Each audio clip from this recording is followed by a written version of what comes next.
ಹೆಬ್ಬಾಳ್ಕರ್ ವಿರುದ್ಧ ಸಿಟಿ ರವಿ ಪದಬಳಕೆಯನ್ನ ಖಂಡಿಸ್ತೀನಿ. ತಮ್ಮ ಮೇಲೆ ತಾವೇ ಆರೋಪ ಮಾಡಿಕೊಳ್ಳೋದಕ್ಕೆ ಸಾಧ್ಯವಾ? ಹೆಬ್ಬಾಳ್ಕರ್ ತುಂಬಾ ನೊಂದಿದ್ದಾರೆ ಅಂತ ಸಚಿವ ಸಂತೋಷ್ ಲಾಡ್ ಹೇಳಿಕೆ ಕೊಟ್ಟಿದ್ದಾರೆ. ಭಾರತ ಸಂಸ್ಕೃತಿಯಲ್ಲಿ ಈ ರೀತಿಯ ಪದ ಬಳಕೆ ಶೋಭೆ ತರಲ್ಲ. ಮುಸಲ್ಮಾನ, ಪಾಕಿಸ್ತಾನ, ಅಫ್ಘಾನಿಸ್ತಾನ ಬಿಟ್ರೆ ಇವರಿಗೆ ಬೇರೇನೂ ಗೊತ್ತಿಲ್ಲ.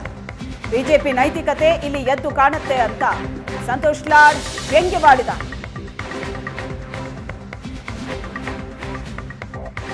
ಸಂತೋಷ್ ಲಾಡ್ ಕೊಟ್ಟಂತಹ ಹೇಳಿಕೆ ಇದು. ಬಿಜೆಪಿಯವರು ಯಾವತ್ತೂ ಕೂಡ ಮಹಿಳೆಯರ ಪರವಾಗಿಲ್ಲ ಅಂತ ಸಂತೋಷ್ ಲಾಡ್ ಹೇಳಿಕೆ ಕೊಟ್ಟಿದ್ದಾರೆ. ಆಕ್ರೋಶವನ್ನ ವ್ಯಕ್ತಪಡಿಸಿದ್ದಾರೆ ಸಿಟಿ ರವಿ ಮತ್ತು ಬಿಜೆಪಿ. ಈ ತರದ ಆರೋಪ ಯಾರನ್ನ ಸುಮ್ಸುಮ್ಮನೆ ಮಾಡ್ಕೊಳಕ್ ಸಾಧ್ಯತೆ ಇದೆ ಏನ್ರಿ? ಊಹಿಸ್ಬೋದೇನ್ರಿ? ಈ ತರ ಆ ಅಮ್ಮ ನೊಂದಿದ್ದಾಳೆ. ಈ ತರ ಸಂದರ್ಭದಲ್ಲಿ ಮತ್ತೆ ಸುಳ್ಳು ಹೇಳಕ್ಕೆ ಏನು ಹೇಳ್ಬೇಕಲ್ಲ?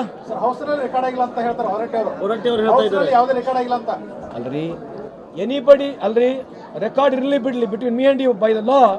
If somebody has got given a complaint, government has police department action ತಗೋಬೇಕು. ಅದು ಮುಂದೆ ವರದಿಯಲ್ಲಿ ಗುರ್ತಾಗತ್ತಲ್ವಾ? ಮುಂದೆ ವರದಿಯಲ್ಲಿ ಗುರ್ತಾಗತ್ತಲ್ರಿ? ಬಿಜೆಪಿ ಅವರು ಇಡೀ ರಾಜ್ಯದಾಗ ಹೋರಾಟ ಮಾಡ್ತಿದ್ದಾರೆ. ಮಾಡ್ಲಿ, ಅದಕ್ಕೇನು ಸಂಬಂಧ ಇದೆ? ಒಬ್ಬ ಹೆಣ್ಮಗಳ ವಿರುದ್ಧವಾಗಿ ಯಾರೋ ಒಬ್ಬರ ಮಾತನಾಡಿರ್ತಕ್ಕಂಥ ಮಾತಿಗೆ ಬಿಜೆಪಿ ಅವರು ಹೋರಾಟ ಮಾಡ್ತಾರೆ ಅಂತಂದ್ರೆ ಅವ್ರ ಪಕ್ಷದ ನೈತಿಕತೆ ಅರ್ಥ ಆಗುತ್ತೆ ಅಂತ ಈ ಸಂದರ್ಭದಲ್ಲಿ ಕೇಳಲಿಕ್ಕೆ ಬಯಸ್ತೇನೆ. ಪಾಕಿಸ್ತಾನಿಗೆ ಹೋಗಿ ಕೇಕ್ ತಿಂದವ್ರು ಯಾರು? ಪಾಕಿಸ್ತಾನಿಗೆ ಹೋಗಿ ಕೇಕ್ ತಿಂದವ್ರು ಯಾರು? ಯಾರೇ ಪಾಕಿಸ್ತಾನಿಗೆ ಹೋಗಿ ಕೇಕ್ ತಿಂದವ್ರು ಯಾರು? ಅವ್ರಿಗೆ ಕೇಳ್ರಿ ಮೊದಲು.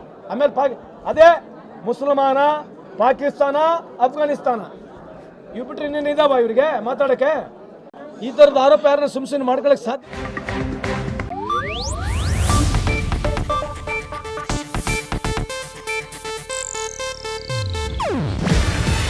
ಇದು ಏಷ್ಯಾನೆಟ್ ನ್ಯೂಸ್ ನೆಟ್ವರ್ಕ್ ಪ್ರಸ್ತುತಿ. ನೀವು ನೋಡ್ತಿದ್ದೀರಾ ಏಷ್ಯಾನೆಟ್ ಸುವರ್ಣ ನ್ಯೂಸ್.